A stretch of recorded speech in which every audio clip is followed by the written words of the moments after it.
विश्व उपभोक्ता अधिकार दिवस 2023 की थीम क्या है? केंद्रीय मंत्री ने किस शहर में खेलो इंडिया 10 का दम टूर्नामेंट का उद्घाटन किया? वंदे भारत एक्सप्रेस का संचालन करने वाली पहली महिला लोको पायलट कौन बनी? LIC का अंतरिम अध्यक्ष किसे नियुक्त किया गया? टेक महिंद्रा का CEO किसे बनाया गया? ये सारे क्वेश्चन काफी इंपॉर्टेंट है, आपकी परीक्षाओं में देखने के लिए 100% मिलेंगे, तो पूरा वीडियो देखना। ठीक, तो चलिए दोस्तों शुरू करते हैं। हेलो दोस्तों, welcome back to Apex Study. स्वागत है आप सभी का एपेक्स स्टडी में। आज है दोस्तों 16 मार्च 2023। 16 मार्च 2023 को हम 14 मार्च और 15 मार्च का महत्वपूर्ण करंट अफेयर्स देखेंगे। प्रश्न क्रमांक 1, इंडोनेशियाई ज्वालामुखी का नाम बताइए जिसमें 11 मार्च को विस्फोट हुआ। आपके ऑप्शन हैं ए सिन्विल पर्वत, बी मेरापी पर्वत, सी सिनाबन पर्वत या फिर डी तंबोरा पर्वत। तो सही जवाब होगा बी मेरापी पर्वत। देखिए ज्वालामुखी के बारे में जान लेते हैं। 11 मार्च को इंडोनेशिया का माउंट मेरापी ज्वालामुखी जो है, जो कि दुनिया के सक्रिय ज्वालामुखी में से एक है, ये फट गया दोस्तों। ठीक है, और इसकी राख जो है जमीन से 9600 फीट ऊपर तक लगभग गई थी। ये बात भी आपको पता रहना चाहिए। और ये माउंट मेरापी जो है कहाँ है? इंडोनेशिया की सांस्कृतिक राजधानी योग्याकार्ता के पास जावा द्वीप में ये ज्वालामुखी, माउंट मेरापी पर्वत पे ये ज्वालामुखी फटा है। ये भी आपको पता रहना चाहिए। इंडोनेशिया जिसमें लगभग 130 सक्रिय ज्वालामुखी वर्तमान में है, जो कि रिंग्स ऑफ फायर वाले क्षेत्र में आता है, जहां महाद्वीपीय प्लेटों के मिलने से उच्च ज्वालामुखी और भूकंपीय गतिविधि अक्सर घटित रहती है। तो आपको ये सारी जानकारी पता रहना चाहिए। अगला प्रश्न देखते हैं। भारत ने विश्व क्रिकेट टेस्ट चैंपियनशिप के लिए क्वालिफाई कर लिया है, सभी को बधाई हो। अब भारत 7 जून से 11 जून तक द ओवल में किस टीम के साथ विश्व कप टेस्ट चैंपियनशिप का फाइनल खेलेगा? आपके ऑप्शन हैं A New Zealand, B Australia, C England या फिर डी श्रीलंका। तो देखिए इसका सही जवाब होगा बी ऑस्ट्रेलिया। जी हाँ, भारत ने वर्ल्ड कप टेस्ट चैंपियनशिप के फाइनल में अपनी जगह तो पक्की कर लिया। आप सभी जानते हैं क्राइस्ट चर्च में न्यूजीलैंड द्वारा श्रीलंका को 2 विकेट से हराने के बाद अब भारत का सामना जो है ऑस्ट्रेलिया से होगा। और BCCI ने कहा है कि भारत और ऑस्ट्रेलिया 7 जून से 11 जून तक द ओवल में विश्व कप टेस्ट चैंपियनशिप का फाइनल खेलेगा। चलिए तीसरे क्रम का प्रश्न देखते हैं। कौन सा देश 2018 से 22 के बीच दुनिया का सबसे बड़ा हथियार आयातक बना रहा? आपके ऑप्शन हैं ए पाकिस्तान, बी यूक्रेन, सी चीन या फिर डी भारत। तो इसका सही जवाब होगा डी भारत।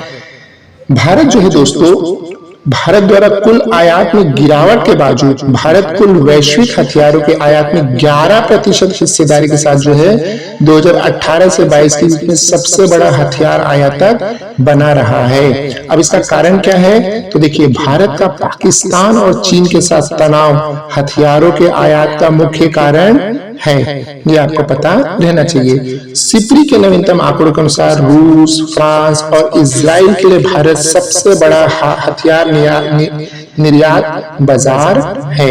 और ये सिप्री क्या है भाई? Swedish think tank Stockholm International Peace Research Institution, ये पता रहना चाहिए। और आपको बता दूं अंतर्राष्ट्रीय हथियारों के हस्तांतरण में वैश्विक स्तर पर 5.1% की कमी भी आई है। अगला प्रश्न है प्रश्न क्रमांक 4।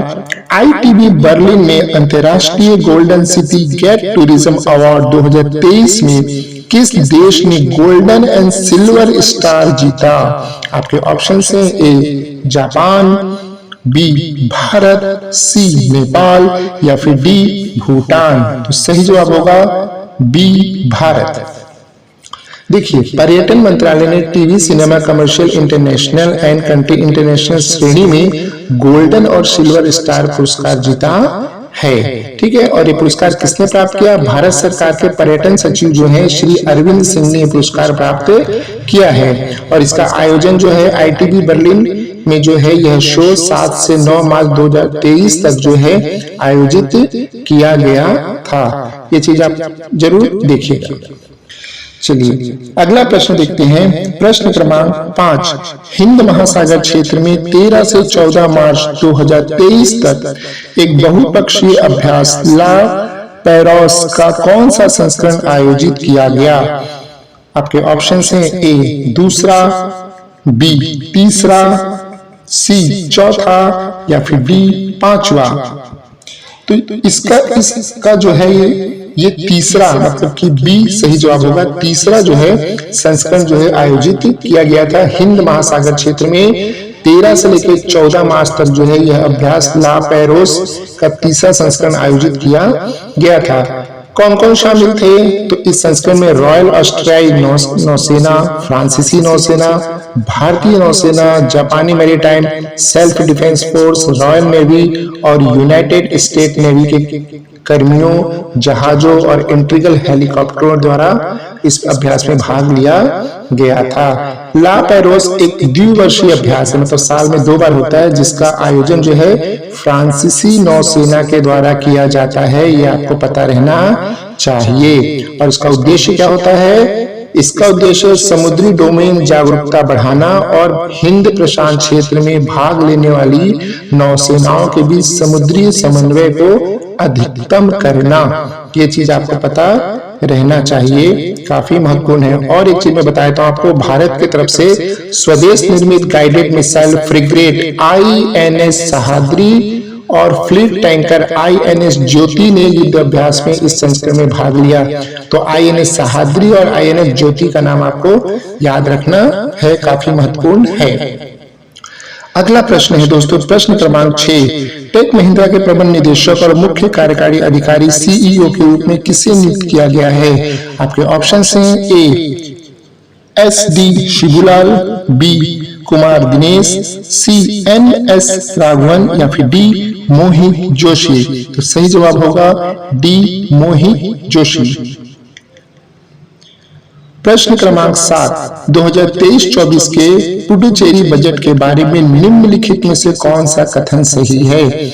1, सरकार सभी परिवार राशन कार्ड धारकों को साल में 12 LPG सिलेंडर के लिए हर सिलेंडर पे 300 रुपए की सब्सिडी देगी।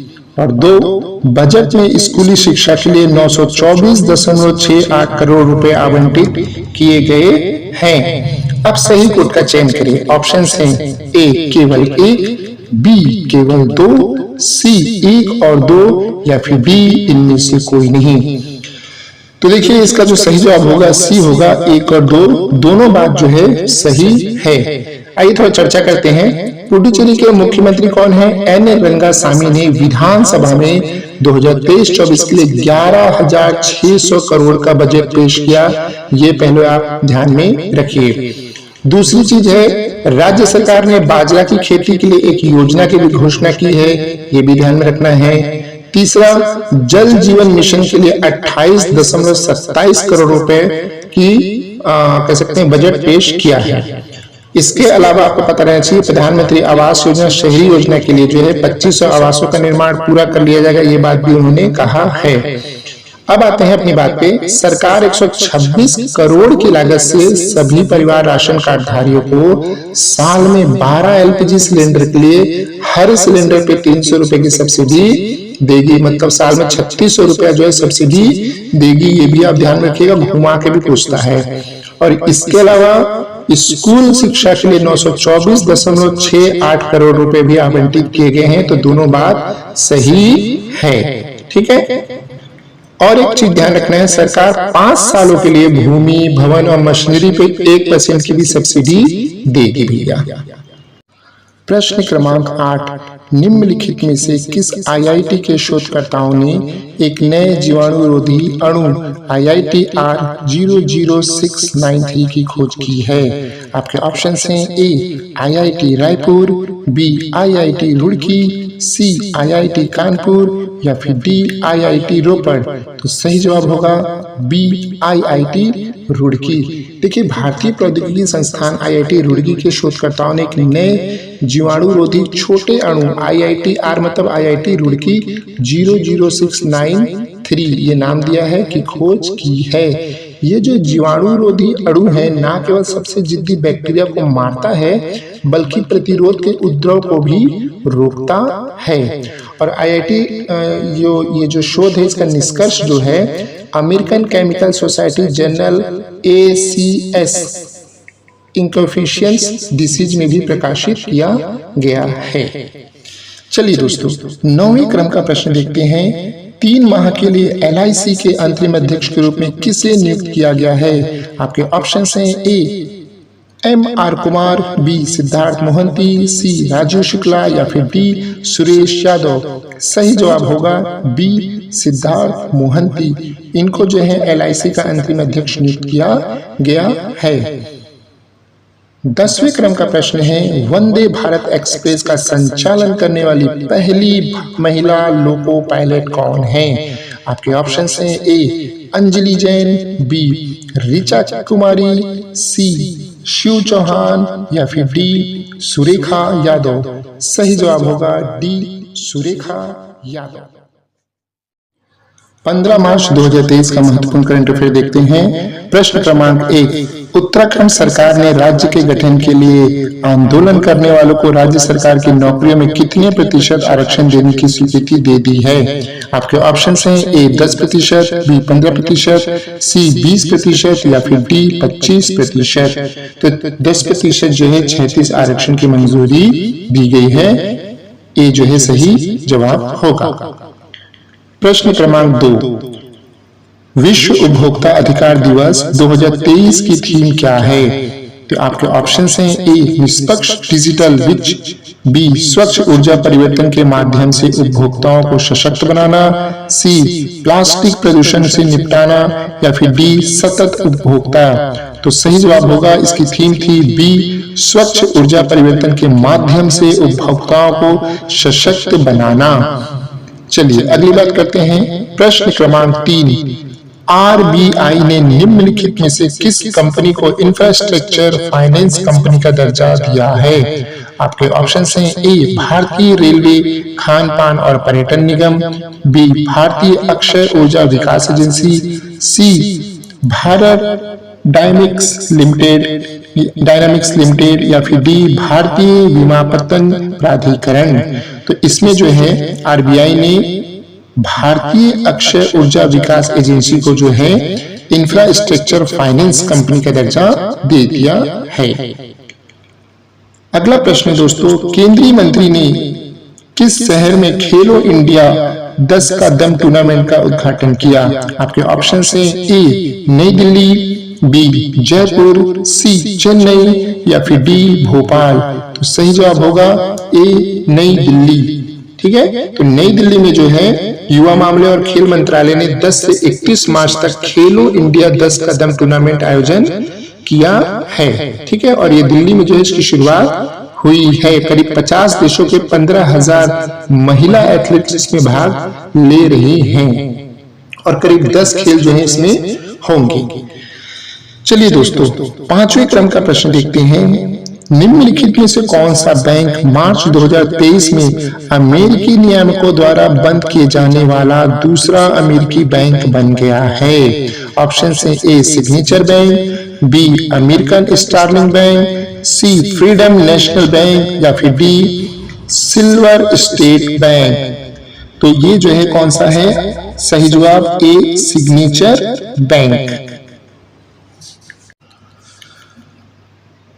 प्रश्न क्रमांक 6 मार्च 2023 में केंद्र सरकार ने खालिस्तान राज्य को राष्ट्रीय आपदा प्रतिक्रिया कोष के तहत 1,816 करोड़ रुपए से अधिक की अतिरिक्त वित्तीय सहायता की मंजूरी दी। तो कितने राज्यों को दी? आपके ऑप्शन हैं A 4, B 5, C 6 या फिर D 7। तो कुल जो है दोस्तों 5 राज्यों को यह मंजूरी दी गई है। देखिए केंद्र सरकार ने 2022 में बाढ़ है, भूस्खलन है या बादल फटने से 5 राज्यों को सहायता प्रदान की है। ठीक है, कौन कौन से राज्य जहां ये सब घटनाएं ज्यादा होती हैं? ये है असम, दूसरा हिमाचल प्रदेश, तीसरा कर्नाटक, चौथा मेघालय और पांचवा जो है नागालैंड है। ठीक है, केंद्रीय गृह मंत्री अमित शाह की अध्यक्षता में एक उच्च स्तरीय समिति की कह सकते हैं गठन किया गया था और उसने जो है इस चीज को मंजूरी दे दी है। ठीक है, चलिए 7वें क्रम का प्रश्न देखते हैं। निम्नलिखित में से कौन सा कथन सही है? पहला, राष्ट्रीय बागवानी बोर्ड ने सब्सिडी योजनाओं के तहत आवेदन भरने और स्वीकृत करने के लिए एक सरल प्रक्रिया शुरू की है। ठीक है भैया। दूसरा, राष्ट्रीय बागवानी बोर्ड ने सैद्धांतिक स्वीकृति और मंजूरी की 2 स्तरीय प्रणालियों को हटा दिया है। आपके ऑप्शन हैं, सही कोड का चयन करना है। ऑप्शन हैं केवल 1, केवल 2, सी 1 और 2 और डी इनमें से कोई भी नहीं। तो देखिए इसका सही जवाब होगा सी 1 और 2, दोनों ही बातें, दोनों ही सेंटेंस जो है सही है। राष्ट्रीय बागवानी बोर्ड क्या है? इसने नई प्रक्रिया के तहत 6 से 8 महीने के समय को घटा के 100 दिन से भी कम कर दिया है। इससे क्या कृषक समुदाय को क्या होगा, थोड़ा मदद मिलेगा। ठीक है, और ये जो नई योजना है ये 15 मार्च से ही प्रभावी हो गई है, ये ध्यान में रखना है।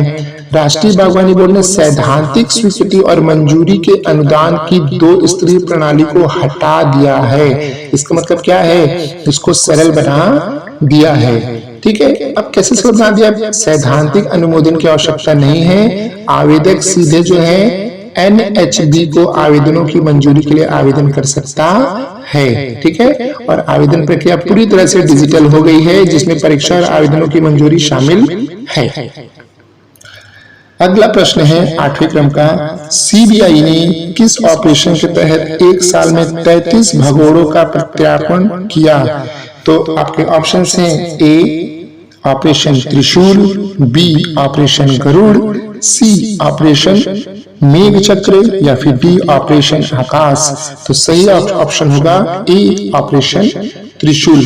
केंद्रीय जांच ब्यूरो यानी कि CBI ने पिछले 1 साल में अलग अलग आपराधिक गतिविधियों में शामिल 33 भगोड़ों का जो है प्रत्यार्पण किया है। ठीक है, ये आपको पता रहना चाहिए। 9वें क्रम का प्रश्न दोस्तों, निम्नलिखित में से किसने लर्निंग साइंस वाया स्टैंडर्ड्स पहल शुरू की है? आपके ऑप्शन हैं, ए भारतीय मानक ब्यूरो, बी केंद्रीय माध्यमिक शिक्षा बोर्ड, सी राष्ट्रीय शैक्षणिक अनुसंधान और प्रशिक्षण परिषद या फिर डी विश्वविद्यालय अनुदान आयोग। तो ये जो है किसने शुरू किया है? ये शुरू किया है ए भारतीय मानक ब्यूरो ने जो है इसकी शुरुआत की है। ये भी आपको पता रहना चाहिए, इंपॉर्टेंट है, परीक्षा में पूछ सकता है। और 10वें क्रम का प्रश्न है दोस्तों आपके 10वां ये रहा 10वें क्रम का प्रश्न है, अभ्यास बोल्ड कुरुक्षेत्र का कौन सा संस्करण जोधपुर में संपन्न हुआ? ये रहे आपके ऑप्शंस, ए 10वां, बी 11वां, सी 12वां या फिर डी 13वां। तो जोधपुर में जो है दोस्तों कौन सा संस्करण इसका मनाया गया? डी 13वां जो है ये मनाया गया। ठीक है, देखिए अभ्यास बोल्ड कुरुक्षेत्र जो है ये सिंगापुर सेना और भारतीय सेना के बीच में किया गया अभ्यास है। ठीक है, यह अभ्यास 6 से 13 मार्च 2023 के मध्य किया गया है। इस अभ्यास की मेजबानी भारतीय सेना ने की थी जोधपुर में। ठीक है, 42वें बटालियन और सिंगापुर आर्म्ड रेजिमेंट के बीच में जो ये अभ्यास किया गया था। ठीक है, और इनका उद्देश्य क्या है? सिंगापुर सेना और भारतीय सेना के बीच सहयोग को बढ़ाना। तो ये था दोस्तों 14 मार्च 2023 और 15 मार्च 2023 के महत्वपूर्ण राष्ट्रीय अंतर्राष्ट्रीय करेंट अफेयर्स। आशा है दोस्तों आपको वीडियो काफी पसंद आया होगा। चैनल को सब्सक्राइब करें, वीडियो को लाइक करें, शेयर करें और हमें कमेंट करें। तब तक के लिए thank you and all the best.